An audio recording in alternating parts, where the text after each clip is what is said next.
You're listening to the Sports Cycle on 105.1 Live. I'm your host, Tim McKain, and we have a very, very special guest today, Kenny Williams from Pride Boxing Gym.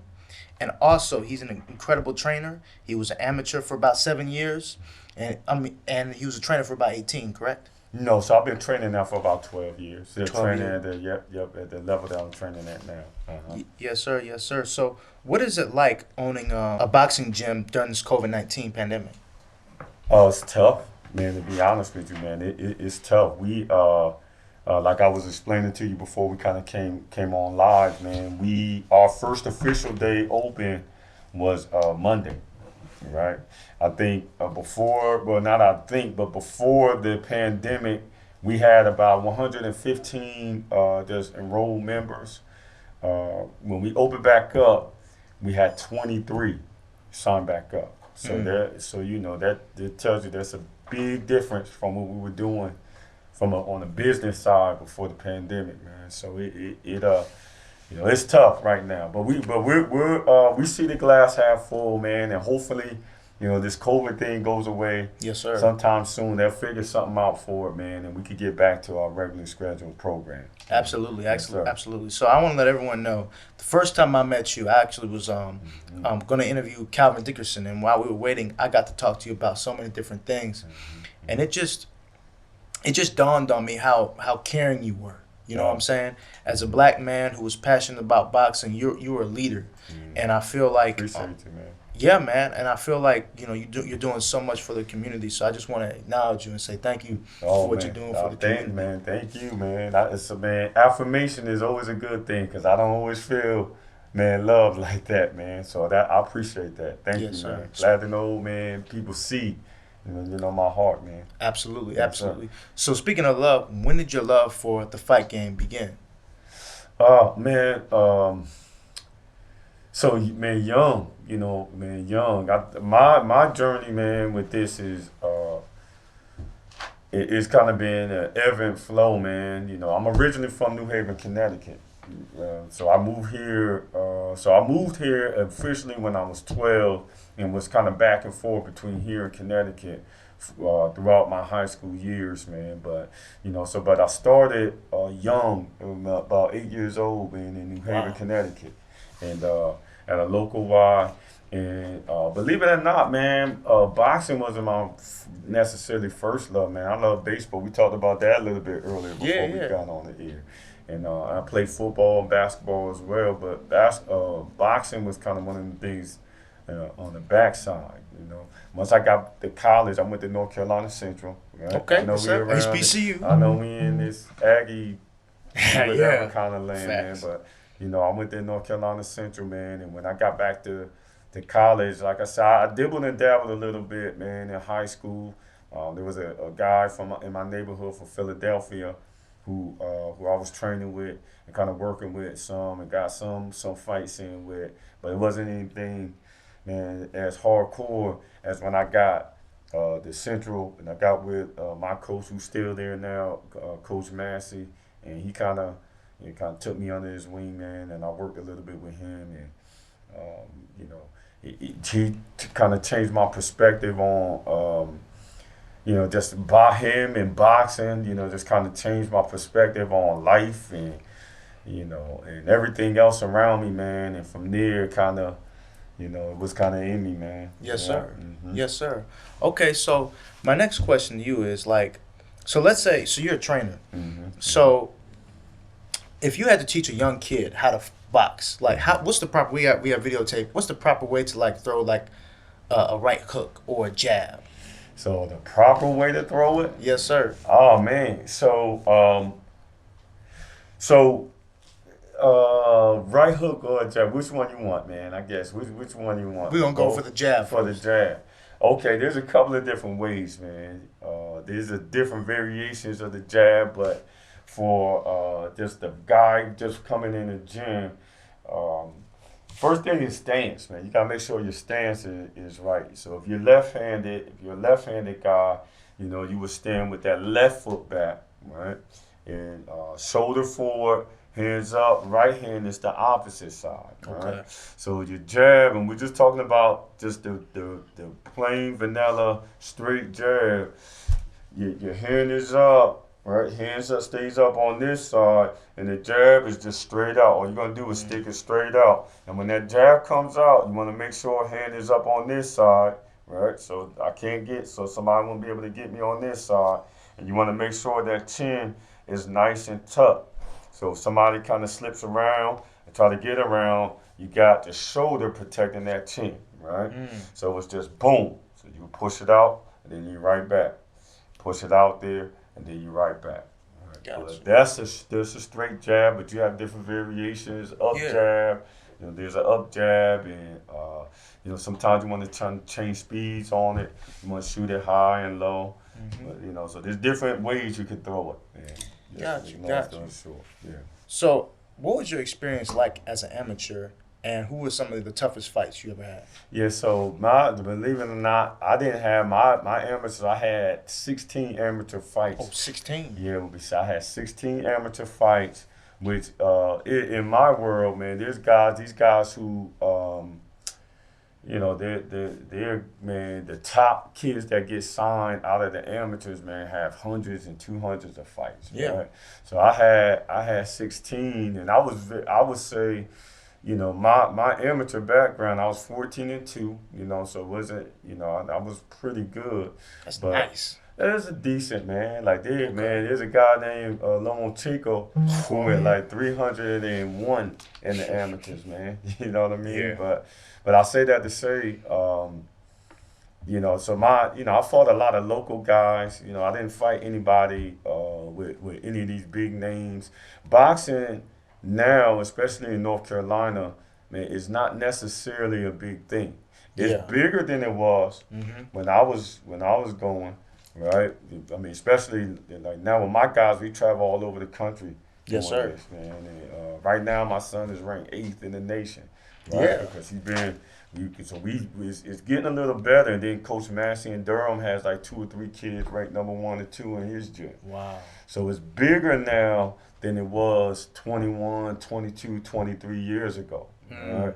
So the platform is much, much bigger. These guys and kids, on the amateur level have a lot more resources, and the coaching is a little bit better now, so they're doing a lot more than when I was going around here. You know what? You're right. North Carolina doesn't get the respect that other Hmm. cities get. Like I remember, Hmm. I was reading on Joseph Jackson Jr. Yeah, man. and he was Yeah. fighting. He was fighting in Philly, and he felt the pressure. He Oh said he yeah. admitted to the pressure of like Absolutely. being North Carolina. And there was Yep. Steve Arhood. He talked about how North Oh man, it Carolina. was terrible. It was kind of watching that. I was watching that fight, man, and just listening to what they were saying about North Carolina guys, man. It was man. I was cringing. Mm, Yeah, I was cringing. wow. Yeah, man. Yeah, that's what it is. And I always like to even here, man. I like to shout out Joe, man. I let him know, man, that at my gym, all my guys, man, we were, man, rooting them on because Mm, we knew the pressure that was on him. There have been a lot of guys around here, man, who stepped up, and honestly, man, they didn't do as well as Joe did. I'll put it yeah. that way, man. Okay. So. Proud of him, man, and from our perspective, we supporting him. Yes, Yeah, sir. yeah, Yes, yeah, sir. So over the years, because you've been training for about you've been a trainer for 12 years. yeah. About 12 years. So, who have been the most coachable and best fighters that you've ever trained? Oh man, we talked about Calvin. Mm-hmm. Man, you Calvin met Dickerson. Calvin Dickerson. Both of the Dicks. I have 2 kids, Calvin. Well, I call them kids. They're men, but Calvin and Dominic Dickerson, man, who are they're brothers, man. Both of those, you get their names, memorize their names Yes, sir. because they're really talented, hardworking kids who can make some noise. I have another kid, Keyshawn Horn, who man, he had a 2018. He had a really good year, man. Tearing everything up all up and down the East Coast. won the region, got hurt, so we couldn't go out to nationals for the Golden Gloves. But he's a really everybody who sees him falls in love with him. He's still an amateur. Obviously, my son, you know what I mean. Yes, sir. Eighth rank. He does, yeah. Right now, he's eighth, man. But there's a big difference between 8 and 1, so he has a Okay. lot of work to do. Okay. But he's another kid. Man, my girls. We were talking about these girls, Yes, man, sir. earlier. Man, I have two girls. One Jenny and Mulu. Man, they are probably because again we talked about earlier opportunity. They don't get a whole lot of it, so they work hard and man, they give me everything they got, and then some. So I got a lot of kids, man. I could keep naming all day. Yes, sir. But man, right off the bat, those are just some that come. I got another kid, Trevor, who's a newer kid, but very focused, man, hard working, man, and disciplined. So I could keep going on and on, man. I got about 20 or 30 of 20 more. those, man. I got Yeah. you. I got you. Yeah. So when we're talking about boxing, we're talking about the sweet science. Okay, so like, how do you train your boxers? Do you train them to be more offensive, defensive, or does it always depend on the fighter? Oh man, that's a really good question, man. So my philosophy is more along the line. I think defense it plays a huge part. And I'm not a blood and guts coach. I'm a very technical, fundamental coach.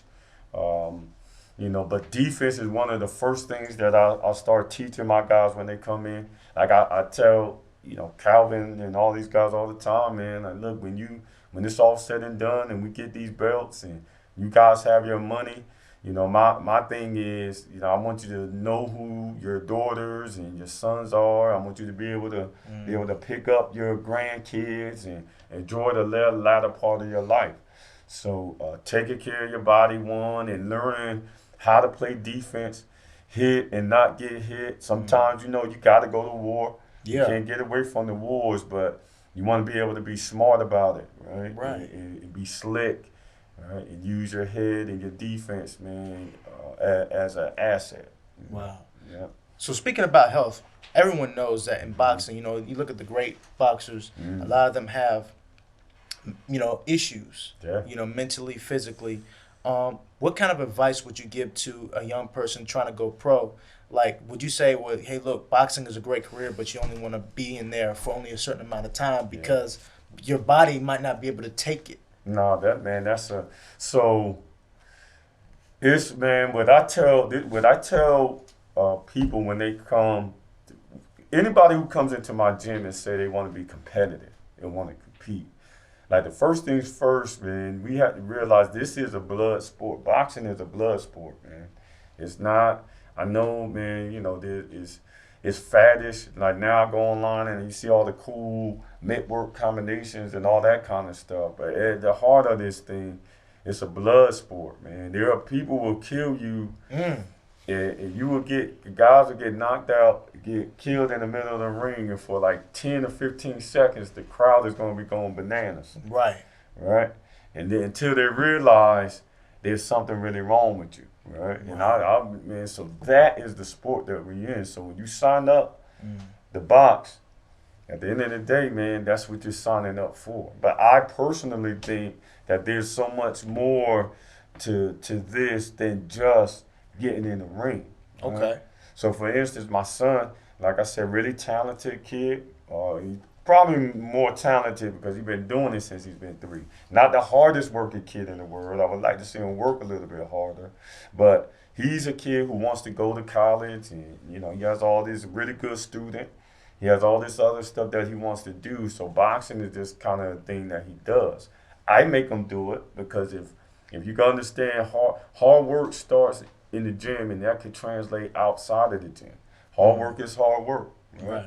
You learn how to get knocked down and you're gonna have to learn how to get up. Same way when you get outside of the gym. Right? So there's a lot that comes along with boxing, man, that you can take outside of the gym. And unfortunately, though, for the ones who are a little bit more serious about this thing, one of the things that can happen is, over years, it could take one shot. Right. That's very true. You know what I mean? But it's part of it's kind of the risk reward thing. I Right. tell people when I have this conversation, which I have at times, it's no different than these guys on the NFL, playing in the NFL, man. True. You move your head one way, man. Difference between you going home and playing with your kids and you leaving on a stretcher paralyzed forever, man. It's just part of the it's just part of the sport that we're in. But Yeah. to get back to what I was saying earlier, though, man, I think there are ways we can mitigate that. Good coaches mitigate that by teaching their guys to be smart and defensive minded and use their brains more than their brawn when they're in there. Respect to that. Respect to that. So we talked about the health side. Let's talk about the business side. For the athletes, for the boxers that are good enough to go professional, what do you tell them what they need to look out for when it comes to the business side of boxing, when it comes to promoters and everything like that? Yeah, so it depends, right? So there's again we talked about this in North Carolina.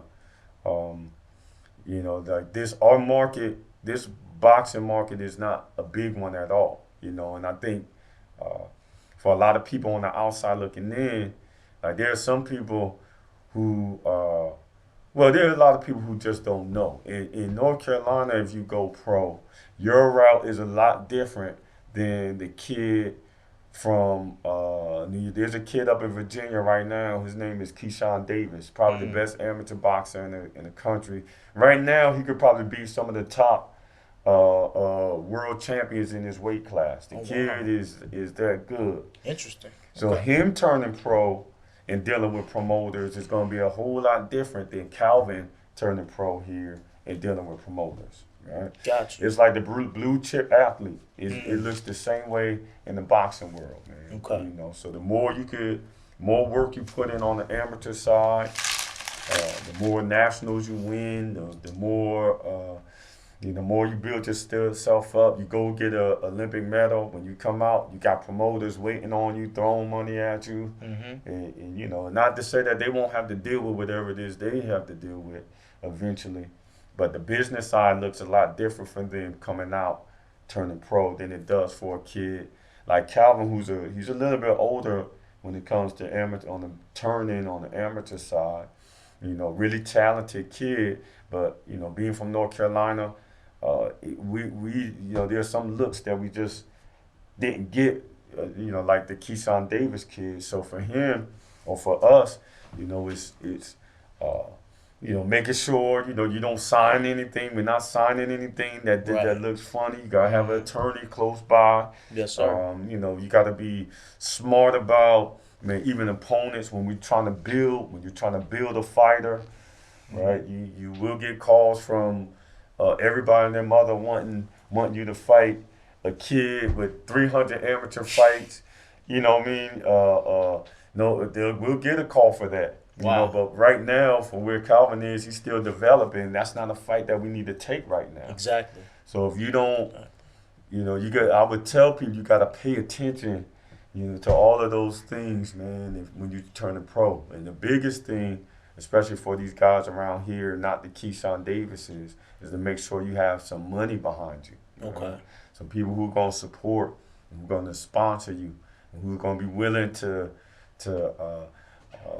maybe because believe you have to pay for fights. Fighters have to pay for fights on a Okay. lower level. So, Wow. Yeah. Okay. So.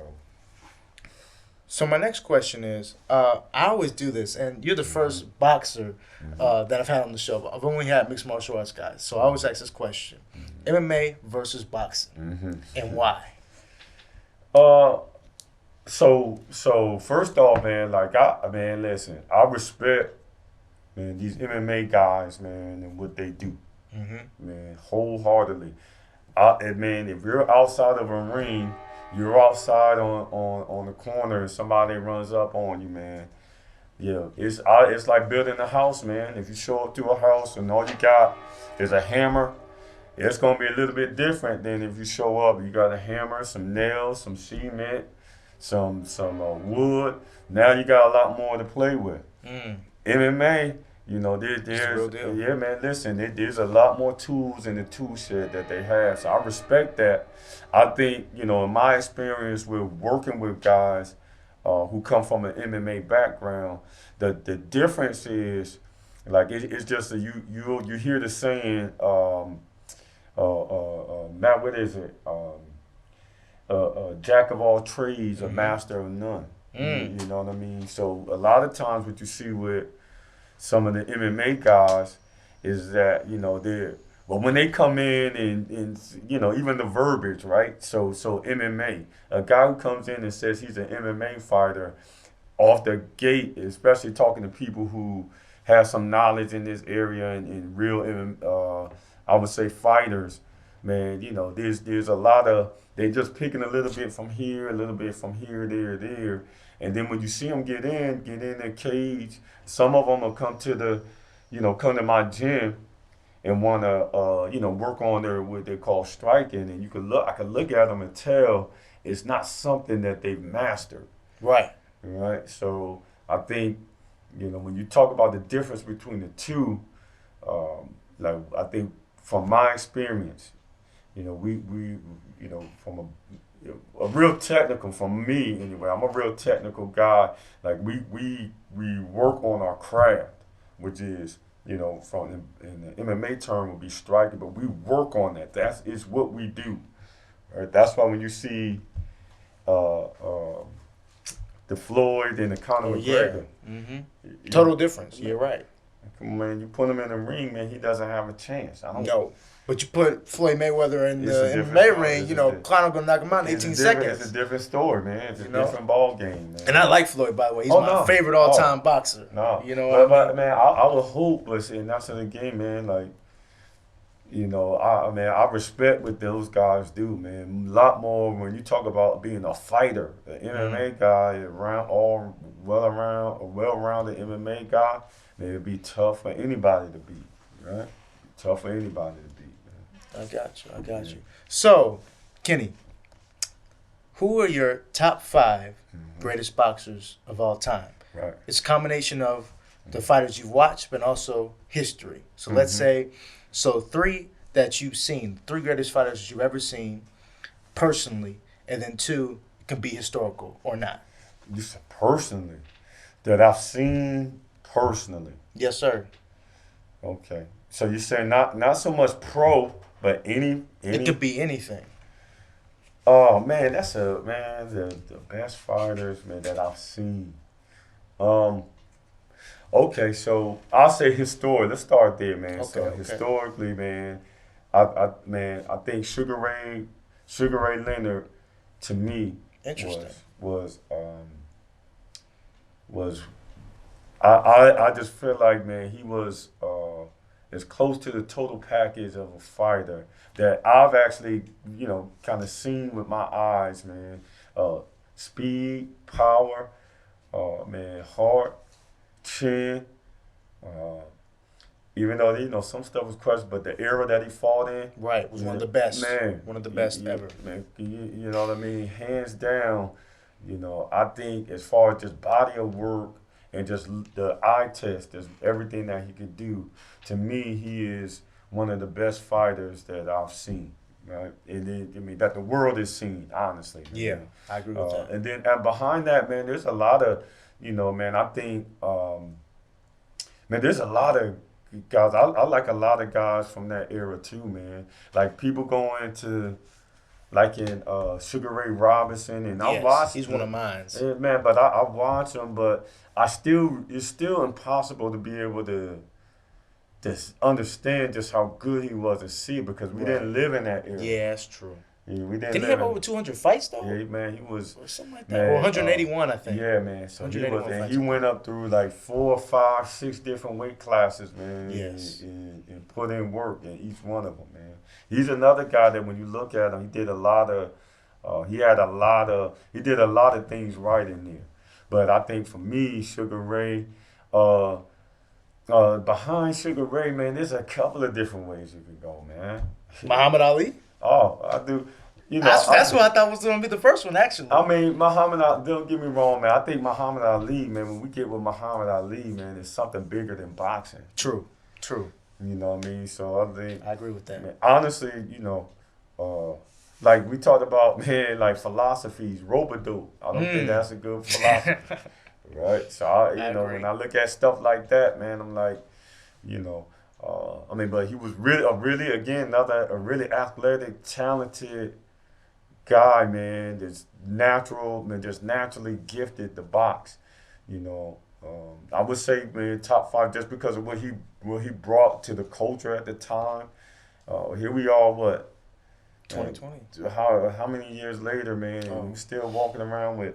I still see just average guys walking around with goat shirts on and yes, everything sir. else, man. Yes, So sir. he was able to do something bigger than just the boxing.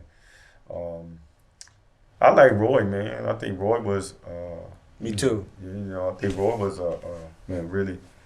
I mean, he was a really talented guy. I don't know if he didn't, he didn't have those guys like Sugar Ray had though. But I like this with The, the. the one thing I'll say about Roy Hmm. is that he made history. I mean, he went from middleweight to heavyweight. He did. He No got one that else has transfer. ever done that. As many times as we talked about. Hmm. Who did we talk about earlier that moved up to different weight classes? I What was forgot. Sugar Ray? Sugar Ray Robinson. Robinson. Sugar Ray Robinson went up multiple weight Uh, classes, but he didn't go from middleweight to heavyweight. yeah, yeah. I mean, Roy Jones Jr. did that. he did. I mean, he fought John Ruiz, right? True. Who is again, man. This whole thing is man, it's politics involved in the box. There was some tough. I'll put it like this: there would have been a lot tougher heavyweight fights that he could have gotten. I believe I can't remember. I don't know if it was Evander who had the lineal title when he did that. Okay. I can't remember who had Yeah, it, I'm not sure. but John Ruiz was a hand-picked guy that would sit right in front of Floyd. I mean, I'm sorry, Right. Roy, and make him look good, and then he'll be able to win the Right. heavyweight title. Not taking away anything from Floyd. I keep calling him Floyd It's all good. from Roy, but I don't know, man. If he would have went up and beat Evander, now I'm Yeah. like, okay. He should have stayed. I think a lot of people. Well, excuse me. I know a lot of. I'm not gonna comment on. I'm just gonna say a lot of boxing people thought he should have stayed at heavyweight, but he actually went back down to lightweight to fight against a guy at 175. And I think Yeah. when you lose that amount of muscle mass, Oh yeah. it affects your body. Oh yeah. If he had stayed at heavyweight, we probably could have seen Roy Jones Jr. do some more damage at heavyweight. So what was that? You had Muhammad Ali, Yeah. you had Sugar Ray Sugar Ray. Robinson, Sugar Ray Leonard. Yeah. Who's your next two? So now you say so. I think so. That's like the historical guys that we really know. I'll say this now, just like with the eye test that I see now, man. Like I just talk about some of these younger guys that I really like right now. There's a kid named Jerron Enos up Okay, in I've heard of Philadelphia. him. Yeah, man. He is he's gonna set the boxing world on fire, man. 4 or 5 years from now. Man, he's gonna have a tough. I think he'll have a tough time, man, with any of these top guys. He fights in the same division as Errol Spence and T. Bud, Terrence Crawford, all these young guys that everybody likes right now. But he's a kid coming up that is gonna be tough for a lot of these young guys to beat, man. And then he'll be a guy that I think is gonna be one of the greats one day. And then, man, I'll go with even now, man. Just we talked earlier about a little bit. There's a guy, man, that I work with. Mm-hmm. I had the pleasure of working with, man. Yes, We sir. go out quite a bit. Slick Nick Sullivan, man. Who, He's the truth. yeah, man. He's from True. Norfolk, Virginia. Man, signed with Golden Boy right now, man. A young guy that looks really, man, really sharp. He's still working, man, but man, work ethic. Man, he believes, man, he's gonna be that next guy, and the talent that normally goes a long way. I work with another guy, man, Javon Woodard Jr., who signed with Floyd, with Okay. TMT Affiliation Management. He's back and forth between here and Atlanta, but he's another kid, man, that you want to kind of. That when I look at him, man, you see the eye test, man. He's gonna be. He's gonna be one that makes some noise too. Yes, Right? sir. Yes, sir. So my last question, Mm-hmm. before we go off air, Mm-hmm. is so I was talking to a football player recently, and he talked about how his coach had three different words that kind of changed his life. Mm. It was assignment, alignment, and adjustment. Mm. And he used that not only in football, but in life. Mm-hmm. If you could talk to a kid, what would your 3 words of success be?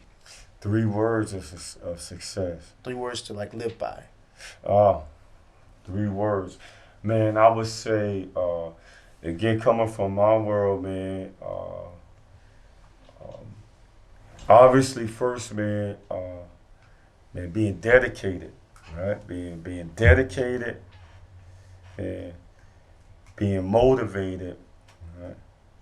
And being able to adjust, man, because especially coming from my world, one of the things that I tell my kids in the world that I'm in, everything is against the us. When I say us, I'm talking about boxers from North Carolina, right? So it's sort of like the way I explain it to them, man. It's like being a black male in the corporate world, Mm-hmm. right? They are, man. I know that when I show up for an interview, that I can't be. I'm gonna have to be 1,000 times better than whoever interviewed before me, and that will probably put me just that part. So I have to be, man, better than the best in order to navigate my way, man, through the corporate world, just being a black male, right? Yes, sir. And it's the same way for these kids and fighters coming out of North Carolina, Yes, sir. right? So, man, you have to be dedicated to this. We don't get, you don't get a second chance. And if you're not born with the Floyd DNA and the Roy DNA, man, you gotta work, man. You Yes, gotta sir. work, right? So and then committed, man, just being committed, man, to the goal of was the end. I tell them just it's like looking at the camera, right? And because I believe that the the biggest North Carolina fighter of all time is gonna come out of my gym. Yes, sir. I believe that, man. But I tell them, man, it's just like walking to the camera, man. It's there. So that the chant is there. Those belts are right there. But the question is, what happens when you're on the way to it? You know what I mean? You get not. You got for some of them, it's girls, it's their brain, all kinds of things. So that path there, man, you got to be committed to what it is. Yes, And sir. you set for yourself. And then last one, man, you're gonna have to be, man, flexible, man. You gotta be. Man, willing to be coachable, man, willing to be, willing to adjust, man, because we kind of hit it. We didn't go into a whole lot of it, but for my guys, a lot of them, man, we were closer to that first scenario where we were dealing with promoters and all kinds of crazy stuff outside of here. I mean, outside of just the ring on the business side. So you got to be able to, man, roll with the punches. And when we do get our call, you got to be ready for it. Yes, You know sir. what I'm saying? Yes, sir. Thank you very much, No Kenny, problem, for man. dropping the education that you man. did on us. Oh, thank you for having me, man. I appreciate you, man. Yes, sir. Thank Pleasure you. is mine. Yes, sir. Yes, sir. You're listening to 105.1 Live.